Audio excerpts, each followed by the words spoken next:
Hello friends, मैं एकता शर्मा और आज हम पढ़ रहे हैं poem the trees. The trees means पेड़ों के बारे में ये पोएम है वो पूरी लिखी गई है। पेड़ों का जो महत्व है वो इस पोएम के थ्रू हमें बताया है। तो इस पोएम को लिखने वाली एक महिला है, तो वो उसको हम बोलेंगे पोइटेस। तो इस पोएम की जो पोइटेस है वो एड्रिन रिच, उन्होंने इस पोएम को लिखा है। तो उन्होंने हमें बताया है कि किस प्रकार से पेड़ है वो ह्यूमन के लिए इतने इम्पोर्टेंट होते हैं, और वो पेड़ जो कि आजकल सिमट रहे हैं उनको ज़्यादा मात्रा में पौधे लगाने चाहिए, पेड़ लगाने चाहिए, उनका फैलाव थोड़ा ज़्यादा होना चाहिए। लेकिन आजकल क्या है, पेड़ों का फैलाव है वो कम हो रहा है, मीन्स फॉरेस्ट है वो सिकुड़ रहे हैं। तो ये चीज़ हमें यहाँ पे बताई है। और ये जो पोएम है वो पोएम लिखी है, पोइटेस जो लिख रही है वो सोच रही है कि किस प्रकार से पेड़ है वो घर के अंदर सिमटे हुए हैं और फिर वो बाहर चले जाएंगे। अपनी इमेजिनेशन में उनको लाते हुए, पेड़ों को लाते हुए वो इस पोएम को लिखती है। देखो, can there be a forest without trees, कि can there be a forest, कोई फॉरेस्ट हो सकता है विदाउट ट्रीज, मतलब बिना पेड़ों के क्या कोई जंगल हो सकता है। Where are the trees in this poem, कि इस पोएम के अंदर ट्रीज है वो कहाँ है। एंड वेयर डू दे गो, और वे कहाँ चले जाते हैं। मतलब इस पोएम के अंदर जो पेड़ हैं, पेड़ों के बारे में जो चीज़ें लिखी जा रही है वो सारी चीज़ें पोएटेस के माइंड में चलती है। वो पेड़ों को अपने माइंड में रखते हुए इस पोएम को लिखती है, और लास्ट में वो जो पेड़ है वो जंगल में चले जाते हैं।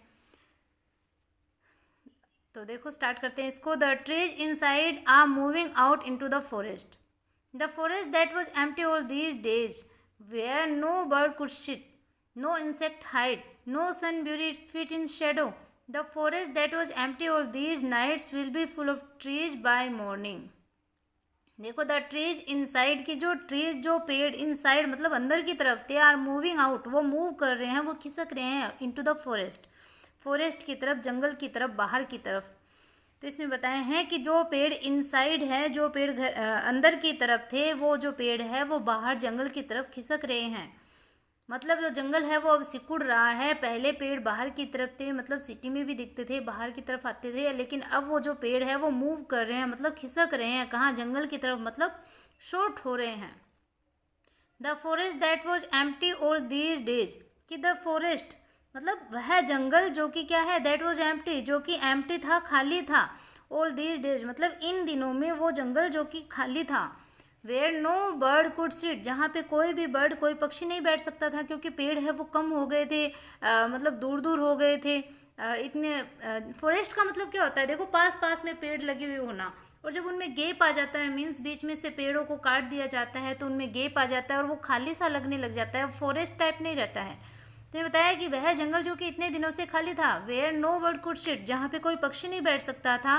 नो इंसेक्ट हाइड, कोई जो इंसेक्ट है, कीड़ा है, छोटा जो कीट होता है, वो हाइड नहीं हो सकता था, छिप नहीं सकता था। नो सन, और न ही कोई सूर्य है वो ब्यूरी मतलब छिपा सकता था इट्स फिट, सूरज के फिट कौन होते हैं, उसकी जो किरणें होती हैं, रेज होती हैं, उनको सूरज की फिट बोला जाता है। तो नो सन मतलब न ही कोई सूर्य या न ही कोई जो सूरज है वो इस अपनी जो पैर है, अपने जो किरण रूपी जो पैर है वो छाया में वो छिपा सकता था। मतलब सूरज की रोशनी भी सीधी नीचे ज़मीन तक आ सकती थी, वो अपने पैर छिपा नहीं सकता था, अपनी किरणों को नहीं छिपा सकता था। The forest that was empty all these nights, कि वो जंगल जो कि एम्प्टी था, खाली था, ऑल दीज नाइट्स मतलब इन सभी रात्रि में, इन सभी रातों को जो जंगल खाली था। Will be full of trees by morning, will be full of trees, वो क्या हो जाएगा, फुल ऑफ ट्रीज हो जाएगा, पेड़ों से भर जाएगा। बाई मॉर्निंग मतलब सुबह तक वो क्या हो जाएगा, पेड़ों से भर जाएगा। क्यों भर जाएगा, देखो, एक तो इसमें पेड़ों की कटिंग, पेड़ों में जो गैप आ गया फॉरेस्ट के अंदर, तो वो चीज़ बताइए। साथ में ही इसमें बताया है कि जो पोएटेस है जो कि पोएम लिख रही है पेड़ों के ऊपर, उसने अपने माइंड में पूरा फॉरेस्ट है वो उसने अपने माइंड में ले लिया है, मतलब अपने माइंड में उस फॉरेस्ट को रखते हुए वो इस पोएम को लिखी है। अब वो क्या सोच रही है कि पूरा का पूरा जो फॉरेस्ट है वो उसके माइंड में आ गया, फॉरेस्ट खाली हो गया है। अब तो खाली हो गया, उसमें एक भी पेड़ नहीं है, तो कोई बर्ड उसमें बैठ नहीं सकता, कोई इंसेक्ट छुप नहीं सकता, सूरज वो अपनी किरणों को नहीं छिपा सकता।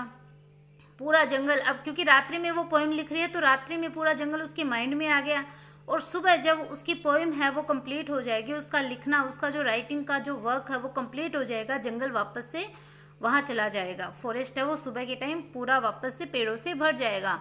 ये चीज़ पोएटेस है वो यहाँ पे बता रही है।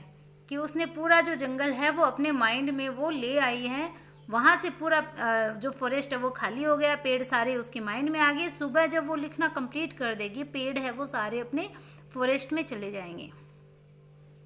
तो देखो बता रही है, all night the roots work to disengage themselves from the cracks in the veranda floor, कि ऑल नाइट मतलब पूरी रात्रि, क्योंकि रात में उसके माइंड में सारे पेड़ थे, तो पूरी रात्रि द रूट्स मतलब जो रूट थी, जो जड़ें थी, वो वर्क कार्य कर रही थी टू डिसएंगेज होने की, मुक्त होने की, देमसेल्व्स अपने आप को, फ्रॉम द क्रैक्स मतलब जो दरार होती है, इन द वरांडा फ्लोर, कि पूरी रात्रि बरामदे के फर्श की दरारों से अपने आप को मुक्त करने के लिए, अपने आप को फ्री करवाने के लिए जड़ें हैं वो कार्य कर रही थी। मतलब वो वहाँ से फ्री हो जाना चाहती थी, अपने आप को स्वतंत्र करना चाहती थी, मुक्त करने का कार्य करती रही। मतलब वो अब उसके दिमाग से, मतलब पोइटेस के माइंड से वो निकल जाना चाहती थी, लेकिन पोइटेस ने उसको निकलने नहीं दिया। क्यों? क्योंकि वो खुद पोएम लिख रही थी पेड़ों के ऊपर। The leaves strain toward the glass, small twig stiff with exertion, long cramped boughs shuffling under the roof, like newly discharged patient, half dazed, moving to the clinic doors. देखो, the leaves strain toward the glass, तो इसमें बताया कि पहले तो वो जड़ें हैं वो बाहर निकलना चाहती थी बरामदे के फ्लोर से। देखो, पोएम को समझने से पहले ये सोचना है कि आप फिर सोचोगे कि पेड़ कैसे, जड़ें गायब हो गई, कैसे ये हो रहा है। देखो, पोएटेस के माइंड में पूरा का पूरा फॉरेस्ट आ गया है। ये सोचो कि वो पोएम लिख रही है, पोएम वो ट्रीज पे लिख रही है, तो जब उसके माइंड में ट्रीज होंगे, ट्रीज कौन से, फॉरेस्ट वाले जो ट्रीज है वो होंगे, तभी तो वो पोएम लिख पाएगी। अब उसके माइंड से सारी चीज़ें निकलने के लिए, पेड़ है वो निकलने की कोशिश कर रहे हैं, तो जो पेड़ों की जो रूट्स है, जो जड़ें हैं, वो बरामदे के फ्लोर में, बरामदे के फर्श पे जो दरारें हैं, उनसे अपने आप को डिसएंगेज करने के लिए, अपने आप को फ्री करवाने के लिए वो क्या करती है, कार्य करती है। द लीव्स, और जो लीव्स है, जो पत्तियां हैं, वो स्ट्रेन, दबाव डालती है, कहाँ, टुवर्ड द ग्लास, मतलब जो ग्लास है, शीशा है, घरों के अंदर जो खिड़कियों में जो शीशा होता है उसकी तरफ वो पत्तियां हैं वो दबाव डालती है अपने आप को फ्री कराने के लिए। और जो स्मॉल ट्विंग्स है, मतलब जो छोटी छोटी टहनियाँ हैं, वो स्टिफ मतलब वो एंट गई है विद एक्जर्शन मतलब अधिक प्रयास करने के कारण, एक्जर्शन होता है कोशिश करना, प्रयास करना। तो जो स्मॉल ट्विंग्स है, जो छोटी छोटी जो टहनियाँ हैं, वो ज़्यादा प्रयास करने, एक्जर्शन के कारण, ज़्यादा प्रयास करने के कारण वो स्टिफ हो गई है, एकदम एंट गई है, मुड़ गई है। लॉन्ग क्रैम्प्ड बो सफलिंग अंडर द रूफ, और जो लॉन्ग क्रैम्प्ड बो है, मतलब जो लंबी लंबी, जो क्रैम्प्ड यानी तंग, बो होती है मतलब शाखाएं, कि लंबी लंबी जो तंग शाखाएं हैं वो अंडर द रूफ, छत के नीचे से, सफलिंग मतलब रगड़ खा करके, सफलिंग होता है रगड़ खाना, एक तरीके से खिसकना, घसीटना। तो जो लंबी लंबी तंग शाखाएं हैं पेड़ों की, वो रूफ के नीचे मतलब छत के नीचे वो शफलिंग करती हुई, रगड़ खा करके ऐसी हो गई है जैसे कि जैसे कि न्यूली डिस्चार्ज पेशेंट, न्यूली मतलब अभी अभी डिस्चार्ज किया हुआ, अभी अभी बाहर आया हुआ जो पेशेंट होता है, मरीज होता है, उसके जैसा वो लंबी लंबी शाखाएं हो गई है। और वो पेशेंट कैसा होता है, हाफ डेज्ड मतलब कुछ वो डेज्ड मतलब भौचक्का सा, moving to the clinic door, मतलब जो क्लिनिक का जो दरवाज़ा है, क्लिनिक का जो गेट है, उस गेट से वो बाहर आते हुए, अभी अभी उसको डिस्चार्ज किए हुए, थोड़ा थोड़ा वो बोचक्का सा होता हुआ उस पेशेंट के समान उस लंबी तंग शाखाओं की स्थिति है वो हो गई है, वो ऐसे ही रगड़ खाई हुई हो गई है उस रूफ के नीचे, छत के नीचे, जैसे कि अभी अभी किसी पेशेंट को डिस्चार्ज किया गया है जो क्लिनिक के दरवाजे से मूव कर रहा है, और वो थोड़ा थोड़ा क्या है, डेज्ड है, कंफ्यूज्ड है, बोचक्का सा है, मतलब उसकी स्थिति है वो क्लियर नहीं है। तो इस टाइप से ही क्या हो रही है, जो शाखाएं हैं उनकी स्थिति हो गई है। अब यहाँ पे पोएटेस बता रही है कि I sit inside, doors open to the veranda, writing long letters in which I scarcely mention the departure of the forest from the house. तो देखो, आई सिट इनसाइड कि मैं अंदर बैठी हुई हूँ, doors open to the veranda, और जो दरवाजा है ओपन खुला हुआ है, टू द वरांडा मतलब बरामदे की ओर जो खुलने वाला दरवाजा है उसको खुला रख करके आई सिट इनसाइड, मैं अंदर बैठी हुई हूँ। राइटिंग लॉन्ग लेटर्स, क्या कर रही हूँ, राइटिंग जो लॉन्ग लेटर है, लंबे लंबे जो लेटर है उनको लिखते हुए मैं अंदर बैठी हुई हूँ। इन विच आई स्केर्सली, इन विच जिसके अंदर आई स्केर्सली यानी मुश्किल से ही मैंने मेंशन किया है, मतलब मैं उसको लिख रही हूँ, मेंशन कर रही हूँ, चर्चा कर रही हूँ। The departure of the forest from the house, की घर से घर से जंगल के डिपार्चर की, मतलब घर से जंगल के जाने की, उसके प्रस्थान करने के बारे में मुश्किल से ही मैं उन लंबे लंबे लेटर में उसकी चर्चा कर रही हूँ कि अब जो जंगल है वो मेरे घर से मतलब उसके माइंड से घर से जंगल है वो प्रस्थान कर रहा है, जा रहा है, तो इसकी चर्चा है वो मुश्किल से ही मैं कर रही हूँ. The night is fresh, the whole moon shines in sky still open, the smell of leaves and lichen still reaches like a voice into the rooms. कि द नाइट इज फ्रेश, जो नाइट है, जो रात्रि है, वो एकदम क्या है, फ्रेश है, ताज़ा है. द होल मून, और जो पूरा चंद्रमा है वो साइंस चमकता है. इन स्काई, स्काई में, आकाश में, स्टिल ओपन, मतलब अभी भी जो खुला हुआ जो आसमान है, उस खुले हुए आकाश में, आसमान में जो पूरा चंद्रमा है वो शाइन कर रहा है, चमक रहा है. The smell of leaves and lichen, कि जो लीव्स की, पत्तियों की, और लाइकन, लाइकन यानी जो शैवाल होते हैं या जो काई होती है उसको बोलते हैं lichen.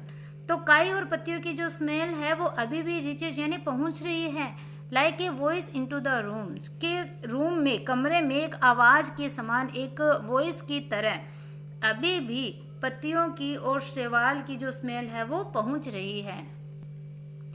My head is full of whispers which tomorrow will be silent, कि माई हेड, मेरा जो हेड है, मेरा जो मस्तिष्क है, मेरा जो सर है वो फुल ऑफ, वो भरा हुआ है किससे, विस्पर्स से, फुसफुसाहट से. तो देखो उसके माइंड में ये सारी चीज़ें हैं. तो ये बता रही है पोइटेस कि my head is full of whispers, कि मेरा जो सर है वो पूरा फुसफुसाहट से भरा हुआ है. विच टुमारो विल बी साइलेंट, जो कि टुमारो यानी कल क्या हो जाएगा, एकदम साइलेंट हो जाएगा, एकदम शांत हो जाएगा, क्योंकि मैं कल तक पूरी पोएम को, पूरी चीज़ें लिख चुकी होंगी, और सुबह होते ही जंगल है वो पूरा क्या हो जाएगा, जो पेड़ है वो सारे गायब हो जाएंगे, फॉरेस्ट में चले जाएंगे. तो कल तक मेरा सर है वो एकदम साइलेंट हो जाएगा, शांत हो जाएगा. आज वो फुसफुसाहट से भरा हुआ है. लिसन, सुनो. द ग्लास इज ब्रेकिंग, कि जो ग्लास है, शीशा है, वो टूट रहा है. क्यों? क्योंकि शीशे से जब पत्तियां वो बाहर निकलने की कोशिश कर रही थी, मतलब अब धीरे धीरे जो पेड़ है वो जा रहे हैं, पत्तियां, उसकी टहनियाँ, शाखाएं सब है वो निकल रही हैं. तो देखो, द ग्लास इज ब्रेकिंग, शीशा है वो टूट रहा है. The trees are stumbling forward into the night, कि द ट्रीज, और जो पेड़ हैं वो क्या कर रहे हैं, स्टम्बलिंग, लड़खड़ाते हुए, फॉरवर्ड, आगे बढ़ रहे हैं, इनटू द नाइट, मतलब रात्रि में पेड़ है वो लड़खड़ाते हुए आगे बढ़ रहे हैं, फॉरवर्ड हो रहे हैं, मूव हो रहे हैं. Wind rush to meet them, और जो विंड्स है, जो हवाएं हैं, वो रश मतलब तेजी से चल रही है, टू मीट देम, उनसे मिलने के लिए, क्योंकि इतनी देर वो सारी बंद थी तो हवा उनसे मिल नहीं रही थी. अब जब वो बाहर निकल रहे हैं, उसके माइंड से जा रहे हैं, तो हवाएं हैं वो उनसे यानी उन पेड़ों से मिलने के लिए रश कर रही है, तेजी से चल रही है. The moon is broken like a mirror, और जो मून है मतलब चंद्रमा है वो ब्रोकन यानी टूट गया है, लाइक ए मिरर, मतलब मिरर के समान, शीशे के समान चंद्रमा है वो टूट गया है. इट्स पीसेज, और इसके जो पीसेज है, इसके जो टुकड़े हैं वो फ्लैश मतलब चमक रहे हैं, नाउ अब, इन द क्राउन, ताज के रूप में, of the tallest oak, tallest मतलब एकदम लंबा, जो ओक ट्री है वो बहुत लंबा होता है. तो ओक ट्री के लिए बताया है इसमें, ओक का पेड़, बैलूत के पेड़, जो लंबे से बैलूत के पेड़ के ऊपर, क्राउन के ऊपर, ताज के ऊपर अब है वो उसके पीसेज, मतलब मून के जो पीसेज है, टुकड़े हैं वो चमक रहे हैं. देखो मून के टुकड़े कैसे बताएं, आपको समझनी चाहिए चीज़. अब जंगल है वो पेड़ों से भर गया, मतलब एक जंगल है उसमें बहुत सारे पेड़ हो गए हैं, तो वो पेड़ से वो जंगल पूरा भर गया. अब पेड़ से जब जंगल भर गया तो वहाँ पे जब चंद्रमा चमक रहा है, वो चंद्रमा पूरा नहीं दिखेगा, क्योंकि पेड़ है वो लंबे लंबे ऊपर तक है. अब नीचे खड़े होकर हम अगर चांद को देखेंगे, मून को देखेंगे, वो पूरा नहीं दिखेगा, वो उसके टुकड़े टुकड़े दिखेंगे, जैसे जैसे आगे बढ़ेंगे छोटे छोटे टुकड़े दिखेंगे. तो वैसे ही बताया कि मून है वो अब मिरर के समान, दर्पण के समान, कांच के समान है वो टूट गया है, टूटा हुआ दिखाई दे रहा है, मतलब चंद्रमा को टूटे हुए बता दिया. और इसके जो टुकड़े हैं, मतलब जो छोटे छोटे टुकड़े में चंद्रमा लग रहा है, वो क्या कर रहे हैं, फ्लैश कर रहे हैं, चमक रहे हैं. जैसे कि एक जो लंबा सा जो बैलूत का पेड़ होता है, उस पेड़ के उस ताज में, मतलब वो जो लंबा सा जो ओक ट्री है वो बहुत लंबा होता है, तो जो लंबा सा जो बैलूत का पेड़ है उसके ऊपर वो क्या क्राउन जैसा लगता है, तो उसके ऊपर जो मून के टुकड़े हैं वो चमक रहे हैं. ये चीज़ यहाँ पे बताई गई है. तो आपके इमेजिनेशन में ये चीज़ चलनी चाहिए कि किस प्रकार मून के जो पीसेज है वो हो रखे हैं, कैसे वो चमक रहे हैं. आप समझोगे तभी आपको ये पोएम है वो अच्छे से क्लियर होगी. कभी देखना बहुत सारे जहाँ पेड़ हो वहाँ नीचे खड़े होकर चांद को देखने की कोशिश करना, पूरा चांद नहीं दिखेगा. ये चीज़ यहाँ पे बताई है. ये देखो पोइटेस नेम भी दे रखा है, एड्रिन रिच. आई होप आपको पोएम है वो बहुत अच्छी लगी होगी. एक अच्छी कल्पना है वो पेड़ों को लेकर के हमारे माइंड में इस पोएम के थ्रू चलती है.